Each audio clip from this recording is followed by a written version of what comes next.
கிட்ட சொல்லாதீங்க. அவங்ககிட்ட சொன்னீங்கன்னா அவங்க சொல்லாம எப்படி செய்யறது?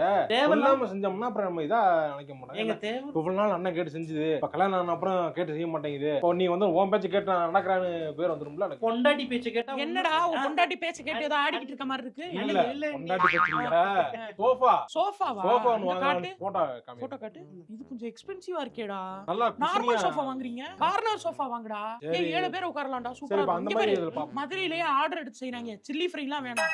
நல்லா இருக்காது அது. இல்ல நாளை எங்க வீட்ல எல்லாம் வாங்கி போட்டுருக்கோம். 3 வருஷமா இருந்துச்சு, ஒண்ணுமே ஆகல. அது இன்னும் 10 வருஷம் கூட ஒண்ணும் ஆகாது. எப்படி? நீ இங்க வந்துடுற, உன் வீட்டுக்கு ட்ரைனிங் போயிடுறாரு. என்ன நக்கல் பண்றியா? இல்ல, உன் வீட்ல இருக்கணும் சொல்றேன் அசிங்கப்படுத்துறியா? அண்ணே, இங்க பாரு, சும்மா இந்த விளையாட்டு வீட்ல எனக்கும் பாதி உரிமை இருக்கு. நீ- சொத்தே பிரிச்சாலும் எனக்கு பாதி சொத்து இருக்கு, மறந்துறாங்க. சொல்ற. உன் வீடு கிடையாது, எங்க அப்பா வீடு இது. அண்ணி. அப்பா நான் தான் சொன்னேன்ல, லூசா நீங்க. எதுக்கு அவங்க கிட்ட போய் தேவையில்லாம வாயை குடுக்குறீங்க? இருடே, எங்க அப்பா ஏற்கனவே 100 பவுன் போட்டிருக்காரு. போடும்போது இந்த வீடு உனக்கு அக்காவுக்கு நகைன்னு சொல்லி போட்டாரு. இப்ப இந்த வீடு ஒண்ணா இருக்கு. இப்ப இதுலயும் பாதி கேட்டா